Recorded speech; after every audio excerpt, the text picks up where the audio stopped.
பேச்சுரிமை YouTube channel நண்பர்கள் அனைவருக்கும் வணக்கம். காரைக்குடியில் முன்னணி ரியல் எஸ்டேட் வியாபாரியாக திகழ்ந்த முதலாளியாக இருந்த காரைக்குடி மகேஸ்வரி கொல்லப்பட்டு ஒரு வாரத்திற்கு மேல் ஆகிவிட்டது. அது பற்றிய எந்த ஒரு விளக்கத்தையும் போலீஸ் தரப்பு வெளியிடவில்லை. இன்னும் போஸ்ட்மார்ட்டம் அறிக்கை வந்துவிட்டதா எதுவும் தெரியல. வழக்கம் போல சிவகங்கை மாவட்டத்தில் நடைபெறுகின்ற கொலை வழக்குகள் கிணற்றில் போட்ட கல்லாக இருக்கின்றன. பொதுவாகவே சிவகங்கை மாவட்டத்தில் எங்கே பார்த்தாலும் இந்த ஒரு ஆர்வம் கிடையாது, துப்பு துளக்கிறதுல திறமை இல்லை, ஆர்வமாக ஒரு கேஸ் எடுத்து செய்யறதில்லை, அப்படியே போட்டுட்டு கிணற்றில் போட்ட கல்லாக இருக்குது. இந்த மாவட்டத்தில் ஒரு அமைச்சர் வேற இருக்காரு, பெரிய கருப்பன். இவ்வளவுக்கும் அவருடைய சமுதாயத்தை சேர்ந்தவர் தான் கொல்லப்பட்ட மகேஸ்வரி. அது எப்படி ஒரே நபர் ஒரு நபரால் மகேஸ்வரியை கொல்ல முடியாது? அந்த அளவிற்கு அவர் ரொம்ப கொஞ்சம் ஸ்டஃபனான ஓரளவு வலுவான பெண். அந்த பெண் மகேஸ்வரி. என்ன நடந்தது, யார் இதற்கு பின்னணியில் இருக்கிறார்கள், எப்படி இந்த அம்மா இங்கே வந்தாங்க என்பதை பற்றியெல்லாம் பார்க்கலாம். இது வாய்ஸ் ஆஃப் தமிழ் வழங்கும் பேச்சுரிமை சேனலை சப்ஸ்கிரைப் பண்ணுங்க, மறக்காம பெல் பட்டனை அழுத்துங்க. இவங்க பிறந்து வளர்ந்ததெல்லாம் அரியக்குடி. காரைக்குடியிலிருந்து ஒரு 5 கிலோமீட்டர் தூரத்தில் இருக்கின்ற அரியக்குடியில தான் பிறந்து வளர்றாங்க. இவர்களை திருமணம் செய்து கொடுத்தது காரைக்குடியை பொறுத்தவரையில் சிவகங்கை மாவட்டத்தில் மிகப்பெரிய ரியல் எஸ்டேட் அப்படின்னா அது காரைக்குடி தான்.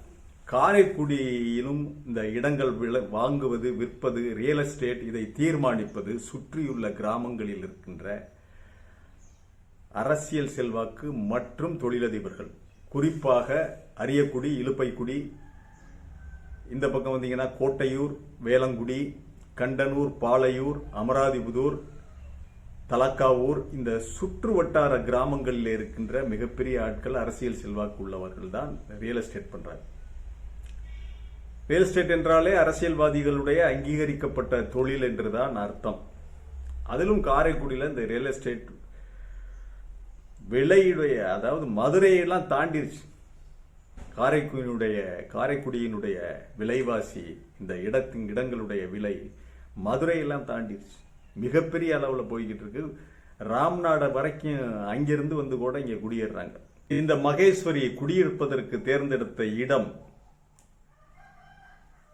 காரைக்குடி மருதுபாண்டியர் நகர், அதாவது கீழத்தெருவுக்கு பக்கத்துல. குற்றப்பின்னணி அதிகம் உள்ளவர்கள், இந்த ஹிஸ்டரி சீட்டர்ஸ் என்று சொல்லப்படுகின்ற சரித்திர பதிவேடு குற்றவாளிகள் அதிகம் உள்ள இடம். கீழத்தெருவுனாலே கொஞ்சம் எல்லாரும் ஜெர்க்காகுவாங்க. அதை ஒட்டி பசும்பொன் முத்துராமலிங்க தேவர் சிலை, இந்த பக்கம் மார்னோம் பொட்டல், கீழத்தெரு, இந்த பகுதி தான் மருதுபாண்டியர் நகர். அங்கே குடியிருக்கிறாங்க. அதோடு ரியல் எஸ்டேட் தொழிலில் இறங்குறாங்க. முதலில் ஒரு பிளாட் 2 பிளாட் வாங்கி, அதாவது கை மாற்றி விடுறது. புரோக்கராக இவர்கள் வேலை செய்தவர்கள். கணவர் வெளிநாடு போயிடுறாரு, சிங்கப்பூர்ல சம்பாதிக்கிறாரு. அதன் பிறகு பிளாட்டுகளை ஒவ்வொரு பிளாட்டுகளாக வாங்கி கைமாற்றுறாங்க. அவருக்கு இந்த ரியல் எஸ்டேட்ல நிறைய புரோக்கர்கள் பழக்கமாகிறார்கள். அவங்கள்ட்ட நல்லபடியா நடந்துக்கிறாங்க. நல்ல கேரக்டர் தான், விசாரிச்ச வரைக்கும் நல்ல கேரக்டர் தான் சொல்றாங்க. நல்லபடியாக நடந்து கொள்கிறார். எந்த ஒரு ஏழை எளியவர்களுக்கு இந்த ஏழையான புரோக்கர் அவங்க எல்லாம் கேட்டா பணம் கொடுக்கறது, பார்க்க வந்தாக்க ஏதாவது தகவல் சொன்னா இந்தாங்கண்ணே 100 ரூபா காபி சாப்பிட்டு போங்கன்னு சொல்றது, இந்த மாதிரி நல்லபடியாவே அவங்கள்ட்ட நல்ல பேர் எடுத்திருக்காங்க. புரோக்கர்களுக்கெல்லாம் நல்லாவே செஞ்சிருக்காங்க அவங்க. அதோட மகளை டாக்டருக்கு படிக்க வைக்கிறாங்க. ஒரு பொண்ணு இங்கே படிக்குது, 2 பொண்ணு, பெண் குழந்தைகள். கணவர் சிங்கப்பூர்ல வேலை செய்கிறார். இப்படி போய் கொண்டிருக்கின்ற பொழுது இந்த பெண் ஆழம் தெரியாமல் காலை விடுகிறார். ரியல் எஸ்டேட்ல பழம் தின்று கொட்டை போட்டவர்கள் நிறைய.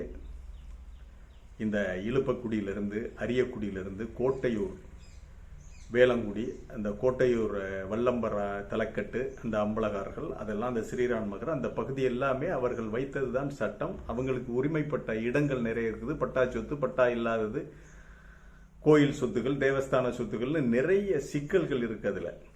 இதுல நிறைய தலையீடுகள், அடிதடி சண்டைகள், வெட்டுக்குத்து, கொலை, இதெல்லாம் நிறைய நடந்திருக்கு. இப்படி இவங்க இதுல இறங்கி பரபரப்பாக பேசப்படுகின்ற ஒரு பெண்மணியாக வளர்ந்துட்டாங்க. யாராவது சொன்னா உடனே அது என்ன ஏதுன்னு பார்க்காம அந்த இடத்துக்கு அட்வான்ஸ் கொடுக்கறது, இந்த மாதிரி இருந்திருக்காங்க. இந்த பணம் நிறைய புரள ஆரம்பித்திருக்கிறது. முதலில் சாதாரணமாக செய்து கொண்டிருந்த ரியல் எஸ்டேட் தொழிலில் இவங்க ஆர்வமாக இறங்கி ஆழந்தெரியாமல் காலை விட்டு யார் என்னங்கிற இது தெரியாம பெரிய பெரிய இடங்களுக்கு அட்வான்ஸ் கொடுத்து முடிக்கிற வேலையை பார்த்துருக்காங்க. அதாவது கைமாத்தி விடுறது. முதல்ல ஒரு பிளாட் 2 பிளாட் ஆரம்பிச்சவங்க அதன் பிறகு 10-15 பிளாட் போட்டு பிளாட்டா பிரித்து டிடிசிபி அப்ரூவல் வாங்கி வச்சிருப்பாங்கல்ல, அதை இவங்க அப்படியே அட்வான்ஸ் கொடுத்து வாங்கி அப்படியே ஒவ்வொரு பிளாட்டாக விற்கிறது, இல்லை மொத்தமாகவே வாங்கி கொண்டு கோடிக்கணக்கில் பொருள் ஆரம்பிச்சு இவங்கள்ட்ட. அதனால் மொத்தமாகவே வாங்கி வச்சுக்கிட்டு அதன் பிறகு அவங்க ஒவ்வொன்றா விற்கிறது, பொறுத்திருந்து அதிக விலைக்கு விற்பது. இதில் நல்ல லாபம் பார்த்துருக்காங்க. இந்த மாதிரி சமயத்தில் தான் காரைக்குடியினுடைய மிகப்பெரிய ஒரு ரியல் எஸ்டேட் கிங் அவர் ஒரு இடத்துக்கு அட்வான்ஸ் கொடுத்துருக்கார். மிக குறைந்த விலைக்கு ஒரு இடத்தை முடிச்சு அட்வான்ஸ் கொடுத்திருக்காரு. இந்த தகவல் புரோக்கர்களால் இவருக்கு சொல்லப்படுகிறது மகேஸ்வரிக்கு.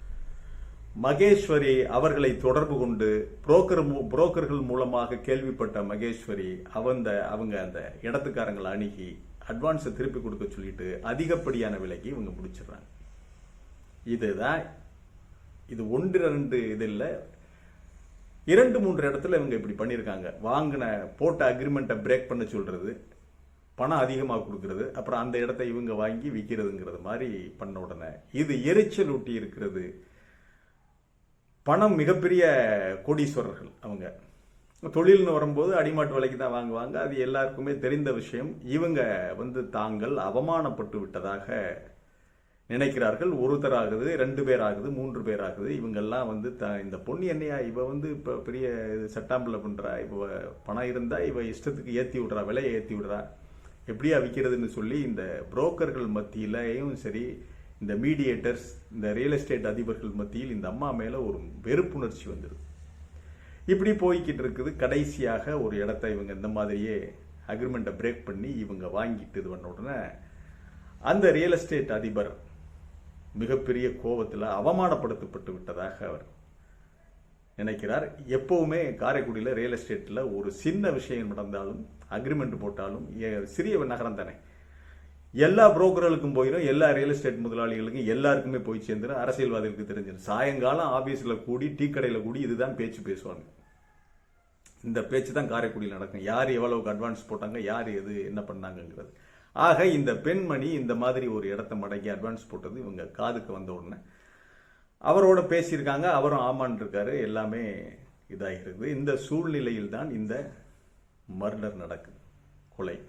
இந்த சதீஷ்குமார் ஒருத்தராக இந்த பெண்ணை கொலை செய்து விட்டார். கல்லால் அடித்து கொன்றுவிட்டு அப்படியே வண்டிக்குள்ளே வச்சு கல்லால் தாக்கி கொண்டுட்டு வந்துட்டாரு, தப்பிச்சு வந்துட்டாருங்கிறத போலீஸ் தரப்புல நமக்கு கிடைத்த நியூஸ். போலீஸ் தரப்புல குற்றப்பத்திரிகை எப்படி எழுதுறாங்கன்னு தெரியாது, ஆனால் கிடைத்த செய்தி. போலீஸ் சொல்லாம அந்த செய்தி வராது.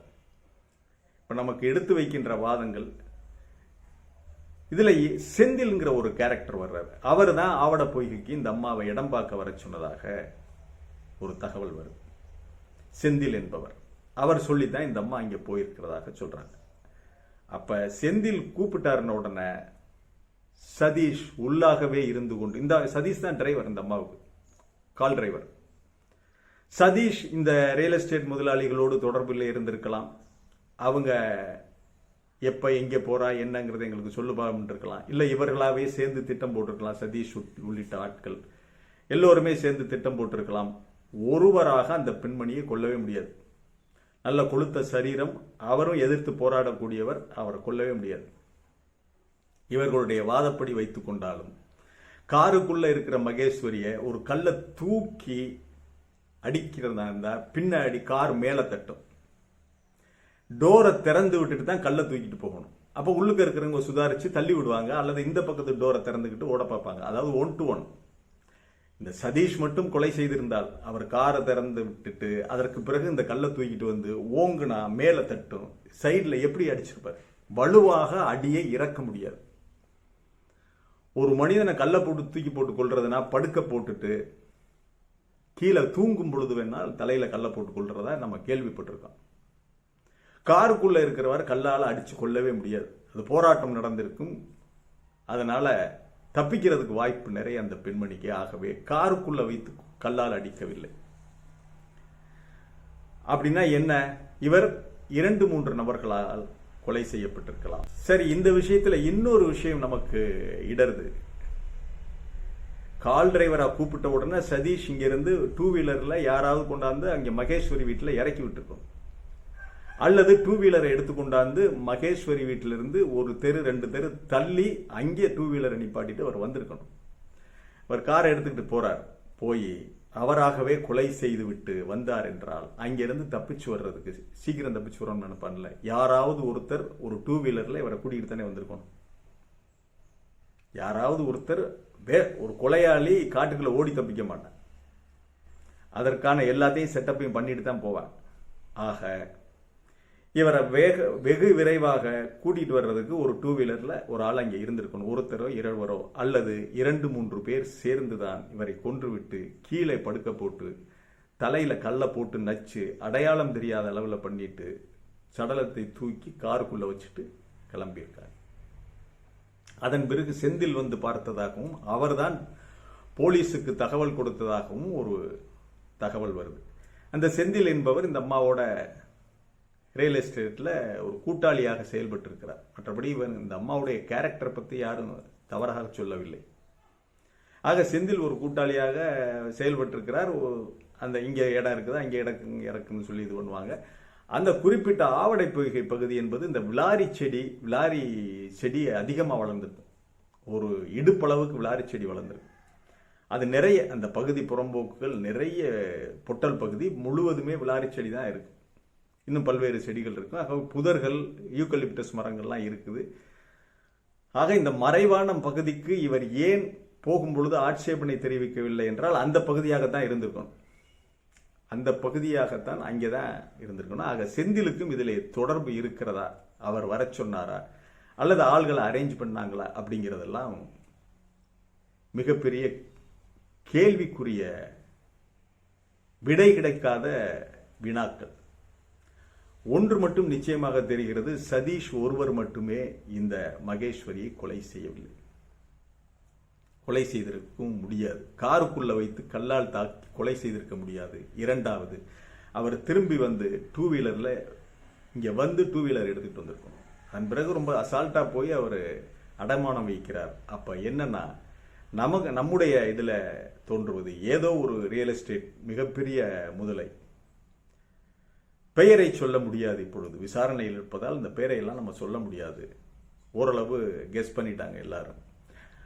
நீ செய்யடா அப்படின்னு சொல்லி, நீங்க செய்யுங்கடான்னு சொல்லி ஆளை அனுப்பி நாம பாத்துக்குருவோம், வக்கீல வச்சு நம்ம எல்லாத்தையும் பண்ணிடுவோம், சாட்சியை உடைச்சு விட்டுருவோம், நேரில் பார்த்த சாட்சி எதுவுமே கிடையாது, ஆகவே தப்பித்துக் கொள்வதற்கு வாய்ப்பு அதிகம், எவ்வளவு செலவு வந்தாலும் நான் பாத்துக்கிறேன்னு சொல்லி கேரண்டி கொடுத்திருப்பார்கள். அதன்படி மகேஸ்வரி கொலை செய்யப்பட்டு விட்டார். அன்றைக்கே போராட்டம் நடந்தது, உண்ணாவிரத இந்த மறியல் நடந்தது. இந்திய கம்யூனிஸ்ட் கட்சியினுடைய முன்னாள் மாவட்ட செயலாளர் இவர் PL ராமச்சந்திரன் தலைமையில் முன்னாள்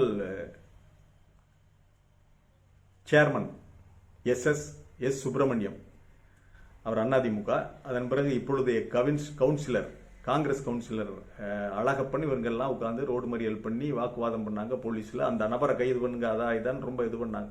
அதன் பிறகு நான் மறுபடி போய் இந்த அழகப்பன் உள்ளிட்டவர்கள்லாம் பார்த்து பேசினேன்.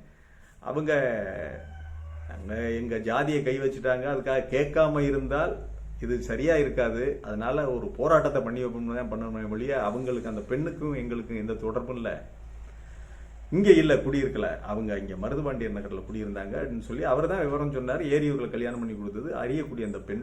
இதற்கு மேல் விவரம் எங்களுக்கு தெரியாது. ஜாதிக்காரங்கன்னு வந்து சொன்னதுனால ஒரு ஃபார்மாலிட்டிக்கு இந்த ஆர்ப்பாட்டத்தை போராட்டத்தை நடத்தணும், விரைவாக விசாரணை அப்பதான் வைப்பாங்கிறதுக்காக நாங்க இதை நடத்தணும் அப்படின்னு சொல்லி சொன்னார். சொன்னது என்னன்னா, அது பிரியகற்பன் சொல்லித்தான், அமைச்சர் சொல்லி பண்ணியிருப்பாங்க. ஏன்னா ஒரு அமைச்சர் இங்க இருக்காரு, அவருடைய உறவினர், ஏரியூர்னா அவருக்கு பக்கத்து ஊர் தான், இவர் அரளிக்கோட்டை, பக்கத்து ஊர் ஏரியூர். ஆக எந்த வகையிலாவது இவருக்கு சொந்தம் இருந்திருக்கலாம். சரி, ஒரு ஆர்ப்பாட்டம் கூட பண்ணாம இருந்தா நமக்கு நல்லா இருக்காது, பேரு கெட்டு போயிரும் சொல்லி ஒரு ஆர்ப்பாட்டம் பண்ண சொல்லியிருக்காரு, மறியல் பண்ணாங்க.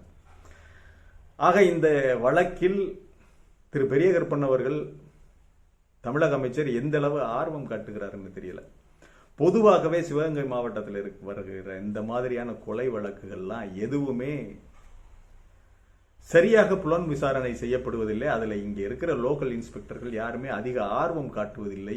எந்த ஒரு கொலை வழக்கும் விடுவிக்கப்படவில்லை, அதற்கான விடை காணப்படவில்லை, தண்டனைகள் பெரிதாக வாங்கி கொடுக்கப்படவில்லை. எது நடந்தாலும் அப்படியே ஒரு 10 நாள்ல மறந்துடுறாங்க. அதன் பிறகு அடுத்த வழக்கு வருகிறது. ஆகவே ஒரு ஒரு வழக்கை எடுத்துக்கொண்டு அதை புலன் விசாரணை பண்ணணும், அதுக்கு தண்டனை வாங்கி கொடுத்தோம், மறைந்திருக்கின்ற இந்த குற்றவாளிகளை மடக்கி பிடித்தோம் என்கிறது எதுவுமே அந்த சாதனையே சிவகங்கை மாவட்டத்தில் கிடையாது. இதற்கு இந்த சிவகங்கை புதிதாக வந்திருக்கின்ற சிவகங்கை மாவட்ட காவல் கண்காணிப்பாளர் தான் இதற்கு விரைந்து நடவடிக்கை எடுக்க வேண்டும். நிச்சயமாக நம்மை பொறுத்தளவில் 2 அல்லது 3 பேருக்கு மேல்தான் சென்று மகேஸ்வரியை கொலை செய்துவிட்டு தப்பித்து வந்திருக்கிறார்கள். அங்கிருந்து நடந்து வர கொலை செய்துவிட்டு சதீஷ் அங்கிருந்து நடந்து வர்றதா இருந்தால் ரொம்ப நேரம் ஆகும். எப்படியும் மாட்டியிருப்பார், ரொம்ப நேரம் ஆகும். அதனால ஏதோ ஒரு இடத்துல ஒரு தடயம் சிக்கியதாவது ஆகியிருக்கும். ஆகவே இது 2-3 பேருக்கு மேல் சேர்ந்துதான் கொலை செய்திருக்கிறார்கள். அவருடைய கணவரும் பயந்து போயிருக்கிறார். அவரும் சரியான விவரங்களை போலீஸுக்கு கொடுத்தாரா என்பது சந்தேகமாக இருக்கிறது. அவங்களும் அந்த அளவுக்கு ஒரு பயந்த சுபாவமா இருக்காங்க. இதை தூண்டி மிகப்பெரிய அளவில் இந்த கேஸை கண்டுபிடிக்கணும், இவங்களுக்கு தண்டனை வாங்கி கொடுக்க வேண்டும் என்ற இது இல்லாமல் இருக்காங்க. இந்த மாதிரி நிகழ்ச்சிகள் நடந்து கொண்டே சென்றால், ஏற்கனவே 1 மாதம் முன்புதான் ஒரு பையன் அரியக்குடியை சேர்ந்தவர் அவர் படுகொலை செய்யப்பட்டார். கூலிப்படையால படுகொலை செய்யப்பட்டார். அவருடைய கட்டடத்தில் வாடகைக்கு இருந்தவர் கொண்டுட்டதா சொல்றாங்க, கூலிப்படையை வைத்து. கல்யாணம் 1 மாதம் இருக்குது, ஜனவரியில் கல்யாணம். அவர் அந்த பையன் கொலை செய்யப்பட்டிருக்கிறார். இப்பொழுது 1 மாதத்திற்குள்ளாகவே மகேஸ்வரி கொலை செய்யப்பட்டிருக்கிறார். பயம் இல்லாமல் போய்விட்டதா? எந்த கொலை வழக்கையும் நாம் கோர்ட்டில் சந்திச்சு சாட்சிகளை உடைத்து விட்டு கொலையாளிகளை வெளியே கொண்டு வந்து விடலாம் என்று தைரியம் கொடுக்க இவர்கள் கொலை செய்திருக்கிறார்களா என்ற பெரிய ஐயப்பாடு எழுகிறது. இது நல்லதல்ல. அப்படின்னா யாரும் நிம்மதியாக நடமாட முடியாது. தகுந்த தண்டனை வாங்கி கொடுத்தால்தான் பயப்படுவார்கள். இந்த மகேஸ்வரி வழக்காவது இதற்கு ஒரு தீர்வாக அமையட்டும். நிச்சயம் குற்றவாளிகளை போலீஸ் தப்பிக்க விடாது என்று நாம் நம்புகிறோம். முழுமையாக புலன் விசாரணை செய்ய வேண்டும். மீண்டும் ஒரு காணொளியிலே சந்திக்கிறேன். இது வாய்ஸ் ஆஃப் தமிழ் வழங்கும் பேச்சுரிமை சேனலை சப்ஸ்கிரைப் பண்ணுங்க, மறக்காம பெல் பட்டனை அழுத்துங்க, கமெண்ட் செய்யுங்கள், ஷேர் செய்யுங்கள், பிடித்திருந்தால் லைக் செய்யுங்கள். நன்றி, வணக்கம்.